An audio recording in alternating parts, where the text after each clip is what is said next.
श्री राधा कृष्णाय नमो नमः।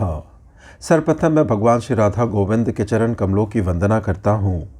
आप सभी भक्तजनों को भी सादर नमस्कार करता हूँ।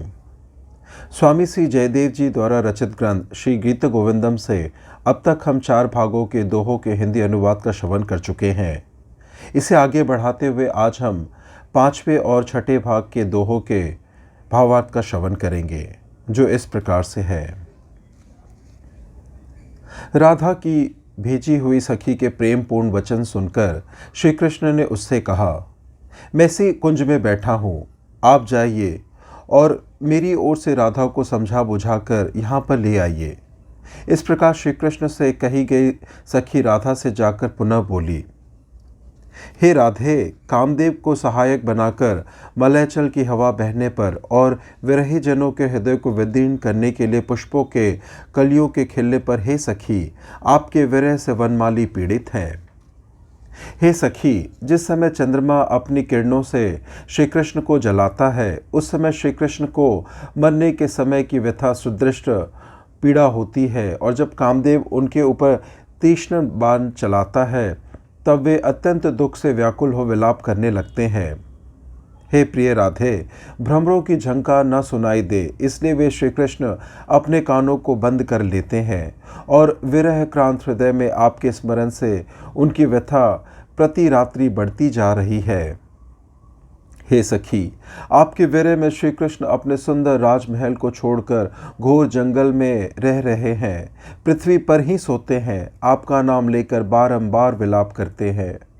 हे प्रियतमे राधे, कोयलों के कुहू कुहू करने पर श्री कृष्ण चारों ओर उन्मत्त की भांति दौड़ते हैं। इस पर जब लोग उन पर हंसते हैं तब श्री कृष्ण विरह को छिपाते हैं और उससे कहते हैं कि तुम मत रो। हे सखी, पक्षियों के मनोहर कलरव को सुनकर श्री कृष्ण को आपकी मधुर वाणी का स्मरण आ जाता है और आपकी रति के आनंद का काल्पनिक अनुभव कर वे रति सुख को बारंबार बखाना करते हैं।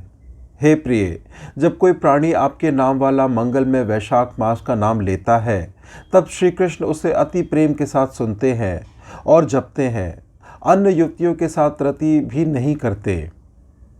इस प्रकार श्री कृष्ण भगवान के वियोग रूपी वर्णन से आनंद युक्त जयदेव कवि के अंतकरण में पुण्य से श्री कृष्ण प्रकट हो। हे राधे, जिस निकुंज में सर्वप्रथम आपके साथ भगवान श्री कृष्ण ने कामदेव की सिद्धियां प्राप्त की थी, आज उसी कामदेव के महातीर्थ ऐसे कुंज में बैठकर श्री कृष्ण दिन रात आपका ही चिंतन करते हुए आपके नाम अक्षरी से मंत्रों को जपते हैं और आपके कलश तुल स्तनों के दृढ़लिंगन रूपी अमृत की अभिलाषा करते हैं। हे प्रिय, गोपियों के पृष्ठ स्तनों के मलने में चंचल हाथों वाले वनमाली, जहाँ पर मंद मंद पवन चल रहा है, ऐसे यमुना के तट पर बैठे हैं। इसलिए हे नितंबिनी, रति के सुख का सार ऐसे अभिसार में बैठे हुए कामदेव के सदृश सुंदर अपने प्राणेश के समीप चलने में विलंब ना करिए। हे सखी राधे, श्री कृष्ण मधुर ध्वनि से आपके नाम के संकेत से संयुक्त बंसी बजा रहे हैं और आपके शरीर के स्पर्श को प्राप्त धूलि भी जो पवन द्वारा उड़कर उन तक पहुंच रही है, उसके स्पर्श से अपने को धन्य समझते हैं। हे राधे, पक्षियों के उड़ने के शब्द का तथा पत्तों की खड़खड़ाहट को सुनकर श्री कृष्ण आपके आगमन की संभावना करते हैं और चकित होकर आपके आगमन मार्ग को देखने लगते हैं तथा शैया सजाने लगते हैं। हे प्रिय, शब्दायमान और रति क्रीड़ा के समय चंचल शत्रु की तरह इन नुपुरों को जल्द से जल्द निकाल दीजिए और नीले वस्त्र धारण कर घने इस कुंज में चलिए। हे पीत वर्णे राधे, चंचल बकुल पंक्ति से युक्त मेघ की तरह हीरे के हार से सुशोभित तथा बड़े पुण्य से उपलब्ध श्री कृष्ण के वक्षस्थल पर विपरीत रति करके बिजली की तरह आप चमकिए। हे प्रिय, कोमल कोमल पत्तों के ऊपर सोने वाले कमल नयन श्री कृष्ण के ऊपर वस्त्र और करधनी उतारकर आनंद का कोष अपनी जंघों को मिलाए। हे राधे, हरि अभिमानी है और इस समय यह रात भी व्यतीत हुई जा रही है, इसलिए मेरे कहे हुए वचनों को शीघ्र सफल कीजिए तथा श्री कृष्ण की इच्छा को पूर्ण कीजिए। हरि की सेवा करने वाले जयदेव कवि के इस गीत के परम रमणीय गाने पर अत्यंत प्रसन्नचित्त वाले कृष्ण को प्रणाम है। हे प्रिय, काम पीड़ित आपके प्रिय बारंबार सांस लेते हैं, पुनः पुनः दिशाओं की ओर देखा करते हैं, बड़बड़ाते हुए बार बार कुंज में आते जाते हैं, बारंबार शैया की रचना किया करते हैं और अधीरता से इधर उधर देखा करते हैं। हे राधे, आपके उत्तर की प्रतीक्षा के साथ साथ देखिए, सूर्य भी अस्त हो गया। कृष्ण के मनोरथ के साथ साथ यह अंधेरा भी घना हो गया। चकवा चकवी के करुण विलाप के सदृश मेरी लंबी प्रार्थना भी समाप्त हो गई। इसलिए अब हे सुंदरी, चलने में विलंब करना व्यर्थ है, क्योंकि छिपकर चलने का यही समय है। सखी राधे, अंधेरे के समय स्त्री तथा पुरुष के संकेत स्थान में मिलने पर और परस्पर भाषण से परिचय होने पर आलिंगन, चुंबन, कुछ मर्दन, कुंचों पर नक्षत, कामोद्दीप्ति, उसके पश्चात रति का आरंभ होता है। ऐसे समय लज्जा संयुक्त दोनों प्रेमी प्रेमिकाओं को कौन कौन रस प्राप्त नहीं होते। सखी, अंधेरी रात में भय से चकित चारों ओर देखने वाली, वृक्षों के नीचे बार बार ठहर कर धीरे धीरे पैरों को बढ़ाने वाली, जिसके सारे शरीर में भगवान कामदेव व्याप्त हो रहे हैं, ऐसी आपको संकेत स्थल में देखकर सौभाग्यशाली श्री कृष्ण कृत होवे। राधा के सुंदर मुख रूपी कमल में भ्रमर रूप, तीनों लोकों के मुकुट रूप, वेश रचना के लिए नीलमणि के समान, पृथ्वी का बोझ हल्का करने में समर्थ, वृक्ष की अंगनाओं के चित्त को प्रमुदित करने के लिए संध्या रूप, कंस के विनाश में धूमकेतु के समान देवकी नंदन आपकी रक्षा करें।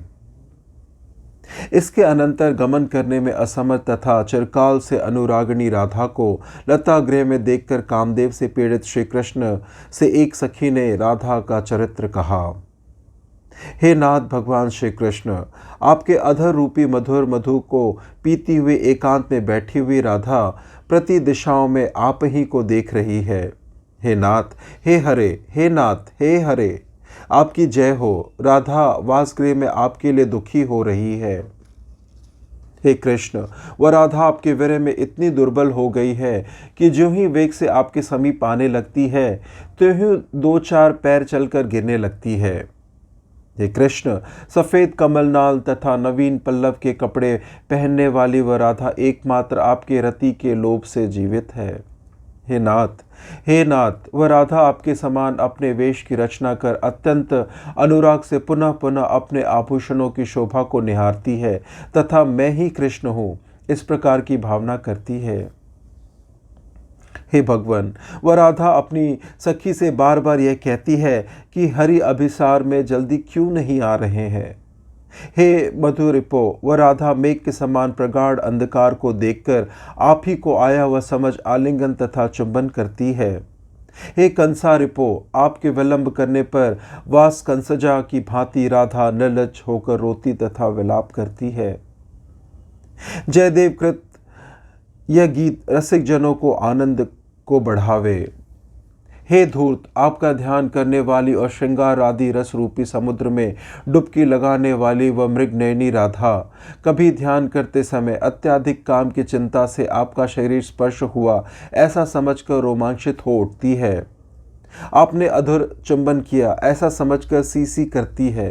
कभी जड़ तत्व के प्रादुर्भाव होने से वह व्याकुल होने लगती है। हे कृष्ण, तक की खड़खड़ाहट सुनकर वह राधा अपने अंगों में आभूषणों को धारण करने लगती है। ऐसा समझकर कि आप आ रहे हैं, सैया को सजाने लगती है एवं ध्यानमग्न होकर अनेकों विचारों को धारण करती है, परंतु बिना आपके उसकी रात नहीं कटती। हे पथिक, कृष्ण सर्प के भवन रूप इस भांडेर वृक्ष के नीचे क्यों विश्राम करते हो? यहाँ तो कृष्ण सर्प का निवास स्थान है। क्या भाई, आपको नंद बाबा का आनंद भवन नहीं दिखाई पड़ता है? इस प्रकार राधा द्वारा कहे हुए वचनों को पथिक मुख से सुनकर नंद बाबा के सम्मुख अपनी कलई खुलने के भय से उन वचनों को छिपाने वाले श्री कृष्ण ने पथिक से कहा, आइए, आपका स्वागत है, इत्यादि कहकर वह बात उड़ा दी। इस तरह श्री कृष्ण से कथित वाणी जय युक्त हो। इस प्रकार से श्री गीता गोविंदम के 5वें और 6ठे सर्ग के संस्कृत के दोहों के भावार्थ की संपन्नता होती है। श्रवण करने के लिए और अपना बहुमूल्य समय देने के लिए धन्यवाद। त्रुटियों के लिए क्षमा प्रार्थी हूँ। श्री राधा कृष्णाय नमो नमः।